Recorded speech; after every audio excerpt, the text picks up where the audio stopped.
తెలంగాణ చరిత్ర సంస్కృతిలో మొదటి చాప్టర్ అయిన శాతవాహనుల గురించి ఈరోజు నేను చెప్తాను.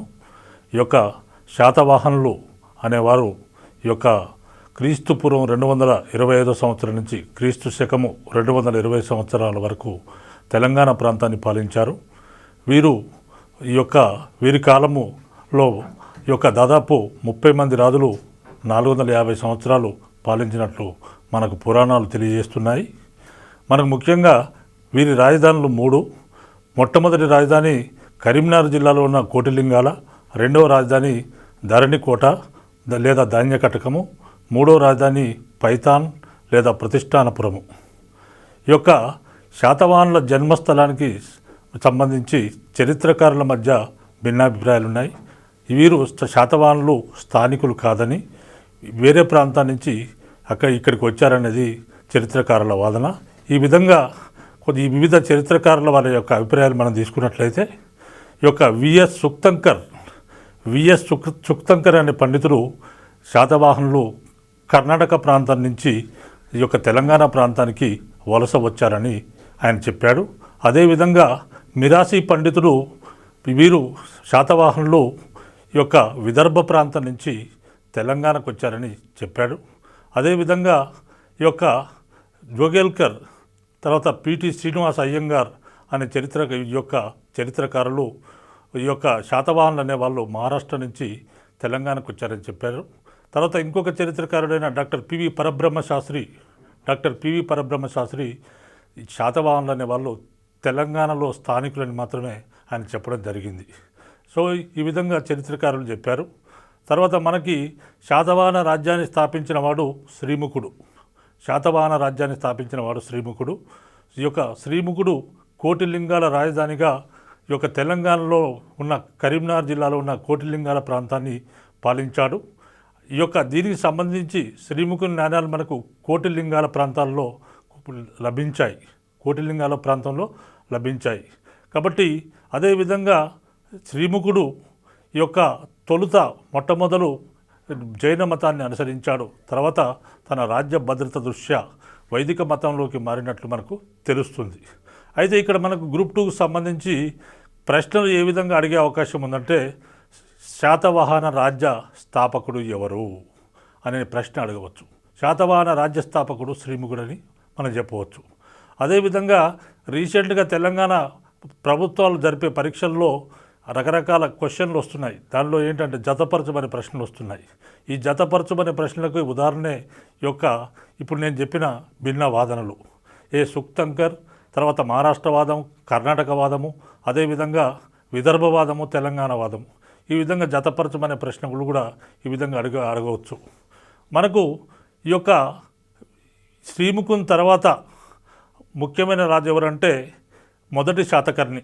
ఆయన శ్రీముఖుని కుమారుడు మొదటి శాతకర్ణి తొలి శాతవాహన రాజుల్లో చాలా గొప్పవాడు. ఆయన భార్య అయిన దేవి నాగానిక నానాఘాట్ శాసనాన్ని వేయించింది. ఈ దేవి నాగానిక వేయించిన నానాఘాట్ శాసనంలో ఈ యొక్క ఆమె తన భర్త అయిన మొదటి శాతకర్ణి ఈ యొక్క రాజకీయ విజయాలను, ఆయన గుణగణాలను, ఆయన గొప్పతనాన్ని ఆమె తెలియజేసింది. తర్వాత ఈ శాసనంలో దేవి నాగానిక ఈ యొక్క మొదటి శాతకర్ణిని ఏమని పేర్కొన్నదంటే దక్షిణ పదపతి అని పేర్కొన్నది. అదేవిధంగా మొదటి శాతకర్ణి తన రాజ్య విస్తరణలో భాగంగా ఆయనే కళింగ వరకు తన రాజ్యాన్ని విస్తరింపజేశాడు. దీనిలో భాగంగా కళింగ పాలకుడైన కారవేలుణ్ణి ఆయన ఓడించాడు. ఆ విధంగా మనకు కళింగ పాలకుడైన కారవేలుణ్ణి మొదటి శాతకర్ణిని ఓడించినట్లు తెలిపే సాక్ష్యం ఏంటంటే చుల్ల కళింగ జాతకము. మనకు ఉమ్మడి ఆంధ్రప్రదేశ్ రాష్ట్రంలో ఉన్నప్పుడు మనకు 2008లో గ్రూప్ 2 ఎగ్జామ్లో ఈ ప్రశ్న అడగబడింది. ఈ యొక్క మొదటి శాతకర్ణి కారవేలుణ్ణి ఓడించాడు. ఈ విధంగా ఓడించడం గురించి తెలిపే ఆధారం ఏదని అడిగారు. దీనిలో 4 ఆల్టర్నేటివ్స్ ఇచ్చారు. చుల్ల కళింగ జాతకం అనేది దీని ఆన్సర్. అదేవిధంగా మొదటి శాతకర్ణి తర్వాత ముఖ్యమైన రాజు మనకు హాలుడు. మొదటి శాతకర్ణి తర్వాత ముఖ్యమైన రాజు హలుడు. హలుడు ఈ యొక్క శాతవాహనుల్లో 17వ రాజు. హలుడు శాతవాహనుల్లో 17వ రాజు. తర్వాత హలుడు గొప్ప కవి. హలుడు గొప్ప కవి. ఆయన గాథాసప్తసతి అనే గ్రంథాన్ని రచించాడు. హలుడు గాథాసప్తసతి అనే గ్రంథాన్ని రచించాడు. తర్వాత హలుడికి కవివత్సలుడు అనే బిరుదు ఉండేది. హలునికి కవివత్సలుడు అనే బిరుదు ఉండేది. హలుని ఆస్థాన కవి పేరు కుతూహలుడు. ఆయన లీలావతి కావ్యం అనే గ్రంథాన్ని రచించాడు. లీలావతి కావ్యం అనేది హలుని యొక్క ఈ పెళ్లికి ఆయన ప్రేమ వివాహానికి సంబంధించింది. హలుడు యొక్క శివన కుమార్తె అయిన లీలావతిని ప్రేమించి పెళ్లి చేసుకున్నట్టు ఆ ప్రేమ పెళ్లిని అతని ఆస్థాన కవి అయిన కుతూహలుడు లీలావతి కావ్యంలో వర్ణించాడు. మనకు ప్రధానంగా హలుని గురించి వచ్చే ప్రశ్నలు ఏ విధంగా ఉంటాయంటే, హలుడు శాతవాహన రాజుల్లో ఎన్నో వాడనే క్వశ్చన్ రావచ్చు. హలుడు గతంలో ఈ ప్రశ్న చాలాసార్లు అనేక పరీక్షల్లో వచ్చింది. హలుడు శాతవాహన రాజుల నెంబర్ ఎంత అంటే ఇక్కడ 17వ రాజు హలుడని మనం చెప్పవచ్చు. తర్వాత హలునికి సంబంధించి హలునికి గల బిరుదు ఏంటంటే అతనికి గల బిరుదు ఏంటంటే కవి వత్సలుడు. తర్వాత అంటే హలునికి గల బిరుదు ఏమిటి అనేది గతంలో అడిగిన ప్రశ్నే. తర్వాత గాథాసప్తసతి గ్రంథ రచయిత ఎవరని కూడా మనకు ఒక్కటే ఎగ్జామ్లో ఈ 2 ప్రశ్నలు కూడా గతంలో అడగడం జరిగింది. తర్వాత మన విద్యార్థులు అభ్యర్థులు ఒకటి గమనించాలి ఏంటంటే గతంలో అడిగిన ప్రశ్నలు మళ్ళీ అడిగే అవకాశాలు ఉంటాయి కాబట్టి వాటిని మనం మిస్ చేసుకోవద్దు. వాటిని మనము తిరిగి చూసుకున్నట్లయితే మనకు బెనిఫిట్ అవుతుంది. తర్వాత హలుని తర్వాత ముఖ్యమైన రాజు ఎవరంటే గౌతమిపుత్ర శాతకర్ణి. గౌతమిపుత్ర శాతకర్ణి శాతవాహన పాలకుల్లో అందరిలో కల్లా గొప్పవాడు. ఈ యొక్క గౌతమిపుత్ర శాతకర్ణి గురించిన సమాచారం మనకు అతని తల్లి అయిన గౌతమి బాలశ్రీ వేయించిన నాసిక్ శాసనం ద్వారా తెలుస్తుంది. నాసిక్ శాసనంలో గౌతమి బాలశ్రీ తన కొడుకు యొక్క గుణగణాలను, రాజకీయ విజయాలను తెలియజేసింది. అంటే ఇక్కడ ఒకటి ఉన్నది ఏంటంటే నాసిక్ శాసనాన్ని గౌతమిపుత్ర శాతకర్ణి తల్లి గౌతమి బాలశ్రీ గౌతమిపుత్ర శాతకర్ణి మరణానంతరం వేయించింది. ఆ విధంగా ఆ శాసనంలో అతని గురించిన రాజకీయ విజయాలను ఆమె తెలియజేసింది.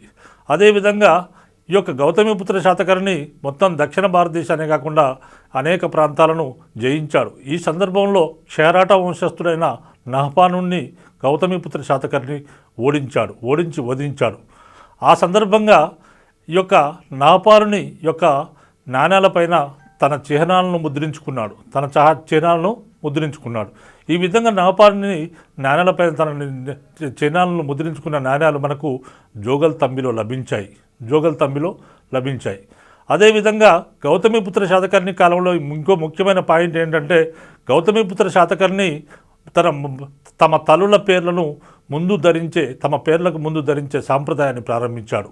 ఏ విధంగా అంటే ఇక్కడ గౌతమిపుత్ర, ఆయన పేరు శాతకర్ణి, ఆయన తల్లి పేరు గౌతమి కాబట్టి గౌతమిపుత్ర శాతకర్ణి అని అయ్యాడు ఆయన. ఆ విధంగా తమ తల్లుల పేర్లను ముందు ధరించే సాంప్రదాయాన్ని గౌతమిపుత్ర శాతకర్ణి ప్రారంభించాడు. తర్వాత గౌతమిపుత్ర శాతకర్ణిలో ఇంకొక ముఖ్యమైన విషయం ఏంటంటే వేద విద్యలను పోషించాడు. అనేక యజ్ఞయాగాదులు చేసి బ్రాహ్మణ మతాన్ని పోషించాడు. అనేక మంది బ్రాహ్మణులకు గోవులను, భూములను దానంగా ఇచ్చాడు. తర్వాత గౌతమిపుత్ర శాతకర్ణికి సంబంధించి అదేవిధంగా గౌతమిపుత్ర శాతకర్ణికి ఈ యొక్క యజ్ఞాలకు తర్వాత తన వైదిక విద్యలను పోషించడానికి గల ఈ యొక్క కొన్ని బిరుదులు ధరించాడు. అవి ఏంటంటే ఏక బ్రాహ్మణ, ఏక ధనుర్ధార, ఆగమ నిలయ, ఆగమ నిలయ అనే బిరుదులు ఆయన ధరించాడు. అదేవిధంగా తన రాజ్య విస్తరణను సూచించే మరొక బిరుదు ధరించాడు. అదేంటంటే త్రిసముద్రతోయ పీతవాహన అనే బిరుదును ధరించాడు. ఎందుకంటే త్రిసముద్రతోయ పీతవాహన అంటే తన గుర్రాలు 3 సముద్రాల నీళ్లు తాగేవట. అంటే భారతదేశంలో ఉన్న 3 సముద్రాలు, మన 3 సముద్రాల మధ్యలో ఉన్న భూభాగం అంతా ఆయన కంట్రోల్లో ఉన్నట్టు, ఆయన స్వాధీనంలో ఉన్నట్టు మనకు తెలుస్తుంది.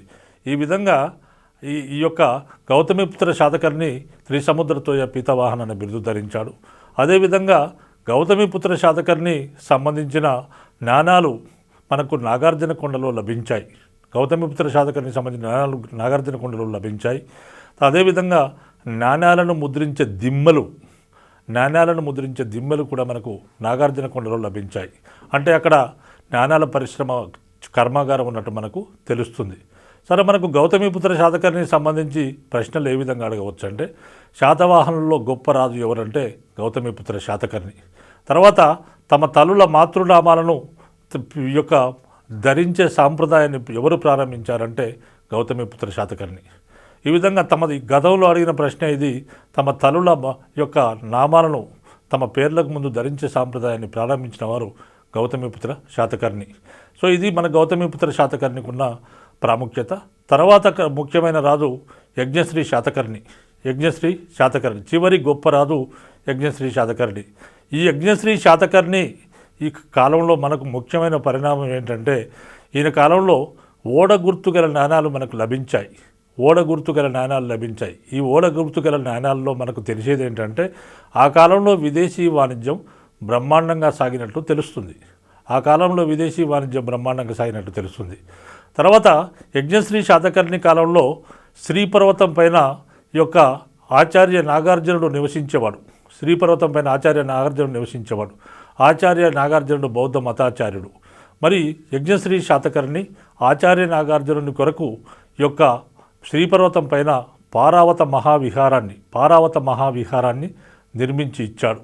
అదేవిధంగా యజ్ఞశ్రీ శాతకర్ణి కొరకు ఈ యొక్క ఆచార్య నాగార్జునుడు ఈ యొక్క సుహుర్లేఖ అనే గ్రంథాన్ని రచించి ఆయనకు అంకితంగా ఇవ్వడం జరిగింది. అదేవిధంగా ఈ యొక్క ఆచార్య నాగార్జునుడు అమరావతి స్తూపానికి శిలాప్రాకారం నిర్మించాడు. తర్వాత యజ్ఞశ్రీ శాతకర్ణికి సంబంధించి హర్షచరిత్ర రచించిన బాణభట్టు అనే కవి ఈ యొక్క యజ్ఞశ్రీ శాతకర్ణిని ఏమన్నాడంటే త్రిసముద్రాధీశ్వరుడు అని పేర్కొన్నాడు. మనకి ఇక్కడ యజ్ఞశ్రీ శాతకర్ణికి గల ప్రాముఖ్యత ఏంటంటే, యజ్ఞశ్రీ శాతకర్ణి శాతవాహనంలో చివరి గొప్పరాజు. యజ్ఞశ్రీ శాతకర్ణి సంబంధించిన ఓడ గుర్తులున్న నాణాలు లభించాయి. ఏ శాతవాహన రాజు ఈ యొక్క ఓడ గుర్తు గల నాణాలు వేయించాడంటే మనకు సమాధానం యజ్ఞశ్రీ శాతకర్ణి. అదేవిధంగా మనం ఇంకా తీసుకుంటే యజ్ఞశ్రీ శాతకర్ణి కాలంలో ఈ యొక్క ఆచార్య నాగార్జునునికి యజ్ఞశ్రీ శాతకర్ణి శ్రీపర్వతం పైన పారావత మహావిహారాన్ని నిర్మించి ఇచ్చాడు. సో ఇది మనకు యజ్ఞశ్రీ శాతకర్ణికి ఉన్న ఇంపార్టెన్స్. తర్వాత ఈ రాజులు, ఈ ముఖ్యమైన రాజులందరూ వీళ్ళ ఈనాటి పరిస్థితులను విషయానికి వస్తే ఈనాటి పరిస్థితుల్లో మనకు ప్రధానంగా తీసుకుంటే, ముఖ్యంగా తీసుకుంటే ఈ కాలంలో ఈ యొక్క పరిపాలనా వ్యవస్థ చాలా కట్టుదిట్టంగా ఉండేది. దీనిలో భాగంగా వర్తకం చాలా బ్రహ్మాండంగా సాగింది. విదేశీ వర్తకం బ్రహ్మాండంగా సాగింది.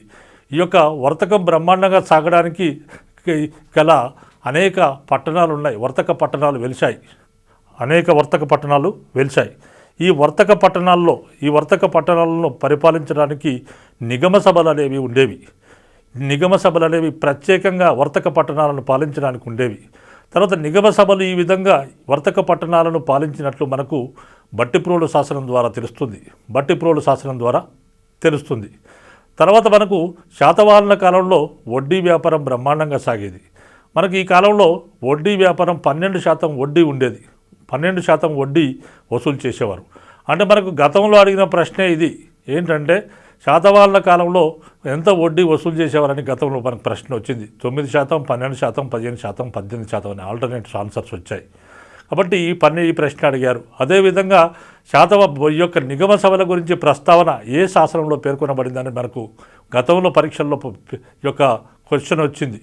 ఆ విధంగా ఆ క్వశ్చన్ తీసుకుంటే మనకి ఈ యొక్క బట్టిప్రోలు శాసనం ద్వారా అనేది మనకు తెలుస్తుంది. సో మనకు శాతవాహనుల కాలం నాటి సాంఘిక పరిస్థితుల విషయానికి వస్తే, శాతవాహనుల కాలంలో చతుర్వర్ణ వ్యవస్థ ఉండేది. చతుర్వర్ణ వ్యవస్థ అంటే 4 వర్ణాలు.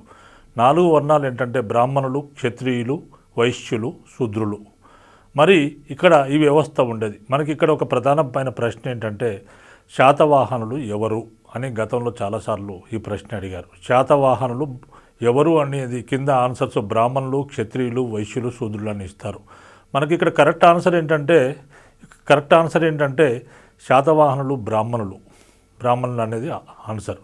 తర్వాత ఈ కాలంలో మనకు శాతవాహనుల కాలంలో పితృస్వామ్య వ్యవస్థ ఉండేది.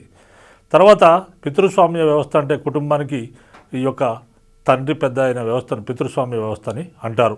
తర్వాత అదేవిధంగా ఈ కాలంలో మనకి ఇంకా తీసుకుంటే ఈ యొక్క స్త్రీల పరిస్థితి విషయానికి వస్తే ఈ కాలంలో స్త్రీల పరిస్థితి చాలా గౌరవప్రదంగా ఉండేది. స్త్రీలకు సమాజంలో మంచి గౌరవ ప్రతిపత్తులు ఉండేవి. అదేవిధంగా మనకు ఆనాటి స్త్రీలు తమ భర్తల ఉద్యోగ నామాలు ధరించే సాంప్రదాయం ఉన్నది. ఆనాటి స్త్రీలకు తమ భర్తల ఉద్యోగ నామాలు ధరించే సాంప్రదాయం ఉన్నది. అంటే తమ భర్త ఉద్యోగం ఏదైతే తమకు ఆ పేరు పెట్టుకునేవారు.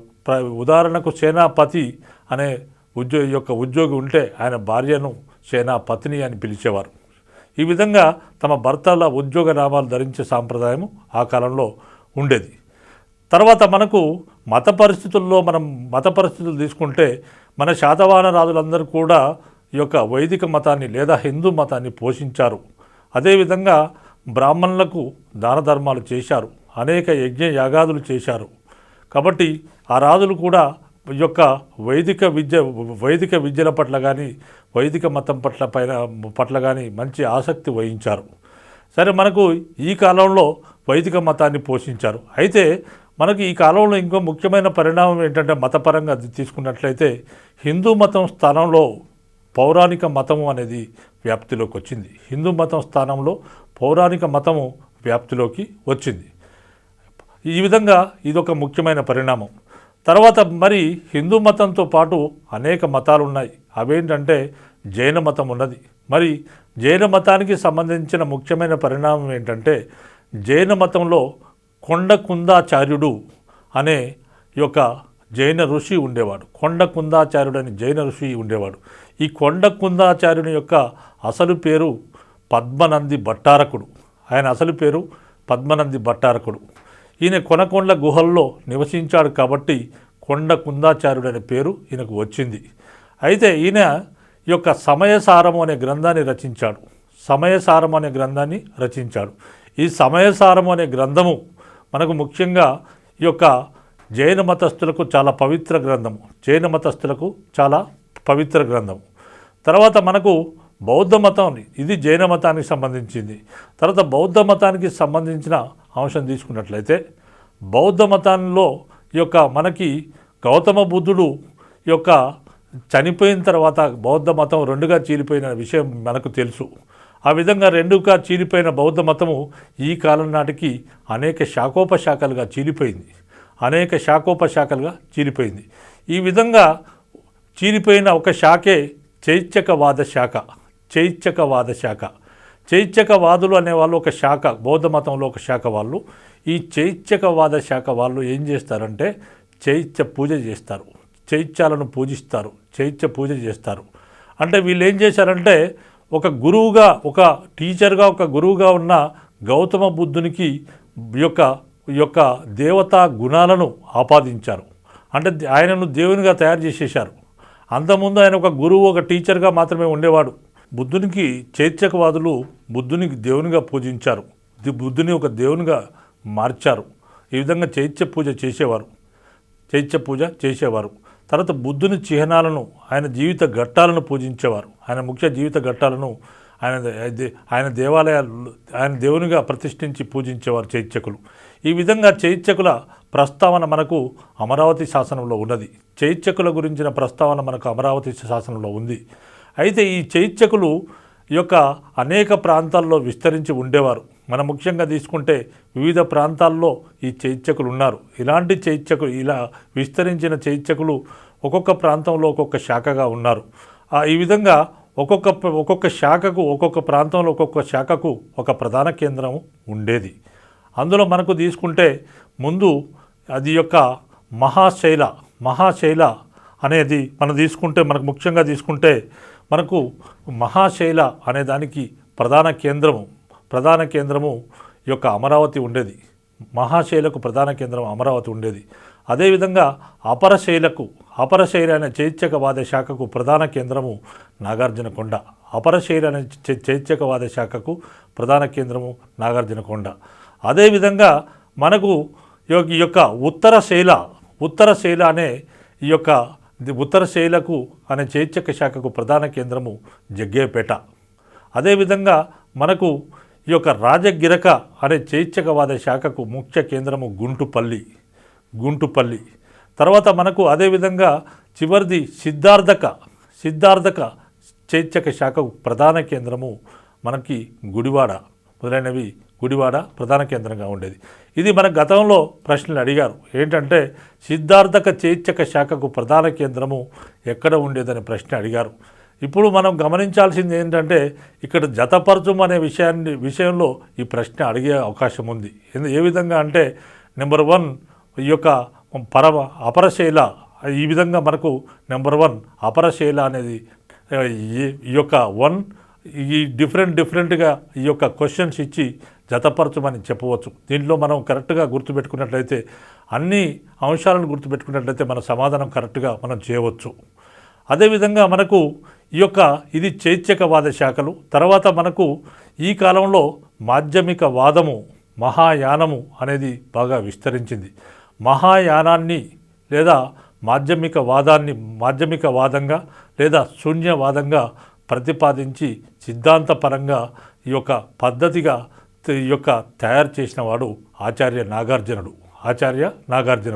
మనం ఆల్రెడీ చెప్పుకున్నాం ఆచార్య నాగార్జునునికి ఈ యొక్క యజ్ఞశ్రీ శాతకర్ణి కాలం వాడు ఆచార్య నాగార్జునుడని. ఆచార్య నాగార్జునుడు యొక్క ప్రజ్ఞాపారమిత శాస్త్రం అనే గ్రంథాన్ని రచించాడు. ఈ ప్రజ్ఞాపారమిత శాస్త్రం అనే గ్రంథము ఈ యొక్క మహాయానానికి లేదా శూన్యవాదానికి ప్రామాణిక గ్రంథంగా ఉండేది. అదేవిధంగా మరి మాధ్యమిక వాదానికి, శూన్యవాదానికి ముఖ్య కేంద్రము, ప్రధాన కేంద్రము ఏంటంటే ఈ యొక్క ధాన్యకటకము ఈ యొక్క దీనికి ప్రధాన కేంద్రంగా ఉండేది. అదేవిధంగా మనకు తీసుకుంటే ఆచార్య నాగార్జునునికి 2 బిరుదులు కూడా ఉన్నాయి, అనేక బిరుదులు ఉన్నాయి. ఆయనకున్న 2 బిరుదులు ఏంటంటే, మొట్టమొదటి బిరుదు రెండవ బుద్ధుడు అని అంటారు, ఆయన్ను రెండవ బుద్ధుడని అంటారు. అదేవిధంగా రెండో బిరుదు ఏంటంటే ఇండియన్ ఐన్స్టీన్ కానీ కూడా ఆయన్ను అంటారు. సో ఈనాటి విద్యా విధానం తీసుకుంటే విద్య కూడా బ్రహ్మాండమైన బౌద్ధ విద్యలు ఈ కాలంలో ఉండేవి. మనం ప్రధానంగా ఈ కాలం నాటి విద్యా కేంద్రాలు ఏంటంటే ధాన్యకటకము, నాగార్జున కొండ అనేవి గొప్ప బౌద్ధ విశ్వవిద్యాలయాలు ఈ కాలంలో ఉండేవి. ప్రపంచ నలుమూలల నుండి అనేక మంది విద్యార్థులు ఈ విద్యా కేంద్రాల్లో, ఈ విశ్వవిద్యాలయాలలో చదువుకోవడానికి, విద్యను అభ్యసించడానికి వచ్చేవారు.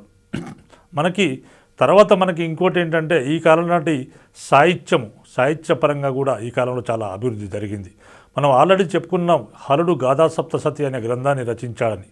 ఈ గాథాసప్తసతి అనే గ్రంథాన్ని హలుడు ఈ యొక్క ప్రాకృత భాషలో రచించాడు. మరి ఈ కాలంలో ప్రాకృతం అనేది అధికార భాషగా ఉంది. హలుడు గాథాసప్తసతిని ప్రాకృత భాషలో రచించాడు. తర్వాత మనకు హలుని యొక్క గాథాసప్తసతిలో ఆయన 700 శృంగార గాథలను వివరించాడు. అంటే హలుని యొక్క గాథాసప్తసతిలో శాతవాహనుల కాలం నాటి మొత్తం పరిస్థితుల గురించి ఆయన వివరించాడు. మొత్తం పరిస్థితులు మనకు తెలుస్తున్నాయి. అదేవిధంగా రెండవ కవి గుణాఢ్యుడు. ఈ గుణాఢ్యుడు రచించిన బృహత్ కథ అనే గ్రంథము పైశాచీ భాషలో రచించబడింది. పైశాచీ భాష అనేది ఆ కాలంలో ఒక స్థానిక భాష. పైశాచీ భాష అంటే దేశీ భాష, పైశాచీ భాష అనేవారు. అదేవిధంగా మరొక గ్రంథము శర్వవర్మ యొక్క కాతంత్ర వ్యాకరణము అనే ఒక సంస్కృత గ్రంథాన్ని శర్వవర్మ అనే కవి రచించాడు.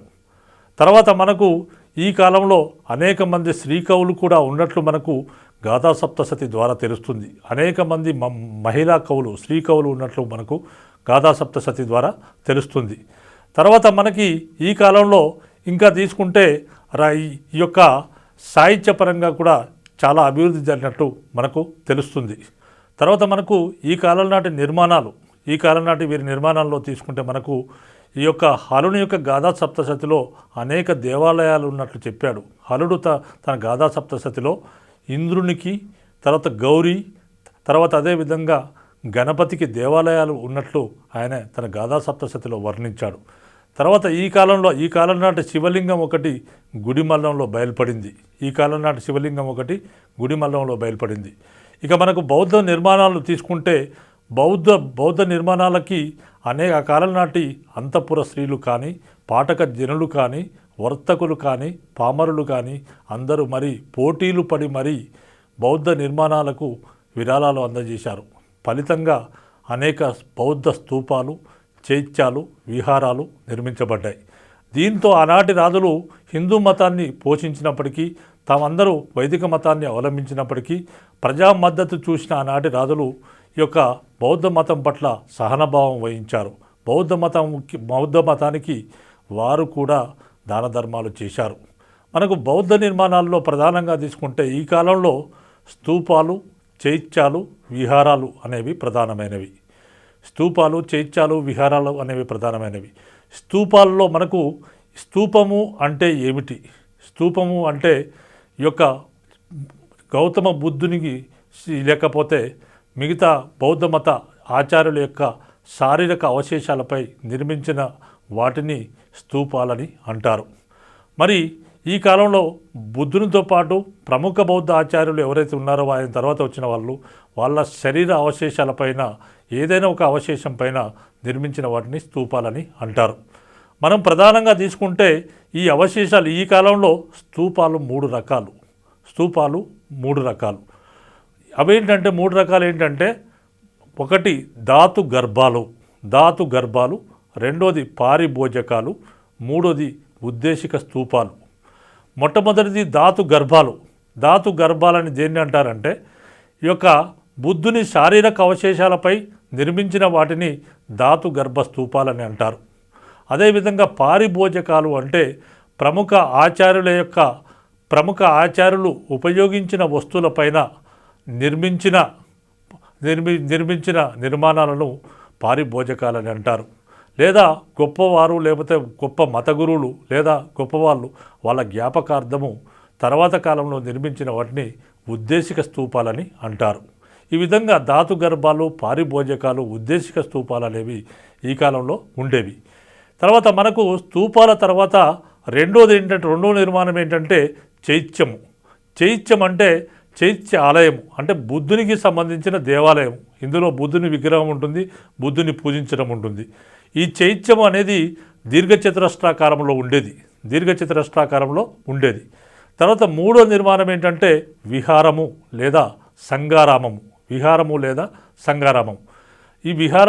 ఈ సంగారామంలో ఏముంటుందంటే స్తూపం ఉంటుంది, అందులో చైత్యం ఉంటుంది, బుద్ధుని దేవాలయం ఉంటుంది, బౌద్ధ విద్యా కేంద్రం ఉంటుంది, బౌద్ధ సన్యాసులు నివసించడానికి గల ప్రదేశము ఉంటుంది.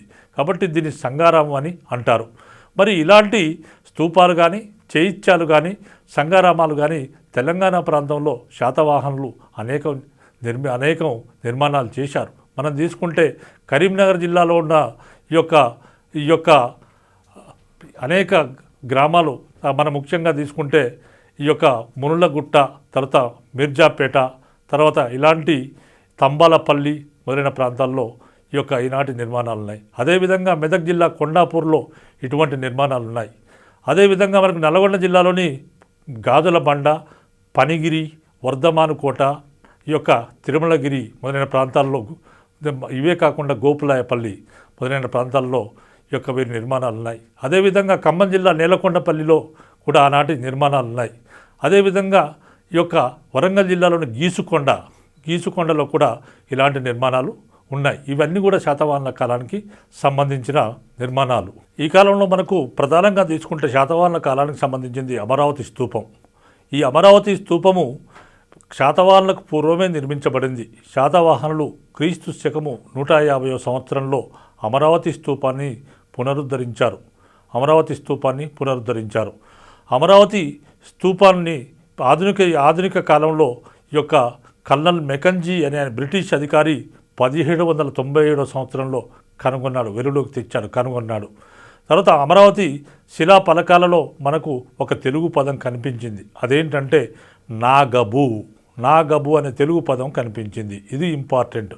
అంటే అమరావతి శిల్పాలలో నాగబు అనే పదం ఎక్కడ లభించిందని కానీ, అమరావతి ఈ యొక్క నాగము గురించిన ఇంపార్టెన్స్ మనకు ఉంటుంది. తర్వాత మనకు మిగతా విషయాలకు వస్తే ఈ కాలంలో చిత్రలేఖనం కూడా బ్రహ్మాండంగా అభివృద్ధి చెందింది. ఈనాటి చిత్రలేఖనంలో మనం తీసుకుంటే అజంతా గుహల్లోని 9-10 నెంబర్ గుహల్లో అజంతా గుహల్లోని 9-10 నెంబర్ గుహల్లో శాతవాహనుల కాలం నాటి వర్ణ చిత్రాలు ఉన్నాయి. అదేవిధంగా అజంతా గుహల్లోని 10వ నెంబర్ గుహలో యొక్క ఈ కాలం నాటి శ్వేత గజజాతక చిత్రం 10వ నెంబర్ గుహలో శ్వేత గజజాతక చిత్రం అనేది శాతవాహనుల కాలానికి సంబంధించిన చిత్రం. తర్వాత శాతవాహనుల్లో చివరి పాలకుడు మూడో పులోమావి. అంటే ఈ మూడో పులోమావికి ఈ యొక్క సమర్థత లేని కారణంగా శత్రువులు చుట్టుముట్టారు. ఈ విధంగా మూడో పులోమావి ఇక్కడి నుంచి వెళ్ళిపోయి కర్ణాటకలో ఉన్న బళ్ళారి జిల్లాలో సెటిలయ్యాడు. తన శేష జీవితం వరకు అక్కడే పాలిస్తూ గడిపాడు, అక్కడే మరణించాడు. ఈ విషయం మనకు ఆయన మేకధోని శాసనం ద్వారా తెలుస్తుంది. ఈ కర్ణాటకలో ఉన్న బళ్ళారి జిల్లాలో ఉన్న మేకధోని శాసనం ద్వారా మనకు ఈ యొక్క మూడో పులోమావికి సంబంధించిన విషయాలు తెలుస్తున్నాయి. ఇక్కడ మనకు ముఖ్యమైన ప్రశ్న ఏంటంటే, గతంలో అడిగిన ప్రశ్న ఏంటంటే శాతవాహనుల్లో చివరి పాలకుడు ఎవరు అని అడిగారు. దానికి ఆన్సర్ మూడో పులోమావి అని వస్తుంది. అభ్యర్థులు గమనించగలరని మనవి. శాతవాహన అనంతర యుగం. ఈ శాతవాహన అనంతర యుగంలో అనేక రాజులు పాలించారు. వీళ్ళందరూ కూడా దాదాపు ఆల్మోస్ట్ శాతవాహనులకు సామంతులుగా పాలించారు. మన శాతవాహన అనంతర కాలంలో మనకి క్రీస్తు శకము 225 నుంచి 300 సంవత్సరాల మధ్య ఇక్ష్వాకులు తెలంగాణ ప్రాంతాన్ని పాలించారు. మనకు ఇక్ష్వాకు రాజుల గురించిన సమాచారం పురాణాల ద్వారా తెలుస్తుంది. తర్వాత మనకు ఇక్ష్వాకుల యొక్క రాజధాని విజయపురి. ఈ విజయపురి వచ్చేసి ఇప్పుడున్న నాగార్జునకొండ పరివాహక ప్రాంతంలో ఉండేది. తర్వాత ఇక్ష్వాకులను శ్రీపర్వతీయులు అని పురాణాలు పేర్కొంటున్నాయి. తర్వాత మనకి ఇక్ష్వాకు రాజ్యాన్ని స్థాపించిన వాడు యొక్క ఈ వాసిష్ఠీపుత్ర చాంతమూలుడు ఇక్ష్వాకు రాజ్యాన్ని స్థాపించాడు. ఈయన వాసిష్ఠీపుత్ర చాంతమూలుడు బ్రాహ్మణ మతాభిమాని విరూపాక్షపతి భక్తుడు. అంతేకాకుండా ఈయన కాలంలో అనేకమైన నూతన వ్యవసాయ భూములను వెలుగులోకి తీసుకొచ్చాడు. అనేక చోట్ల అడవులను నరికించి నూతన వ్యవసాయ భూములను వెలుగులోకి తీసుకొచ్చిన వాడు చాంతమూలుడు. తర్వాత మనకు చాంతమూలుడికి సంబంధించి ఇంకా మనకి చాంతమూలుడు కొన్ని లక్షల నాగళ్లను, గోవులను, తర్వాత వ్యవసాయ పరికరాలను, వ్యవసాయ భూములను దానంగా ఇచ్చాడు. తర్వాత వీరపురుష యొక్క చాంతమూలుని తర్వాత ఆయన కుమారుడు వీరపురుషదత్తుడు రాజ్యానికి వచ్చాడు.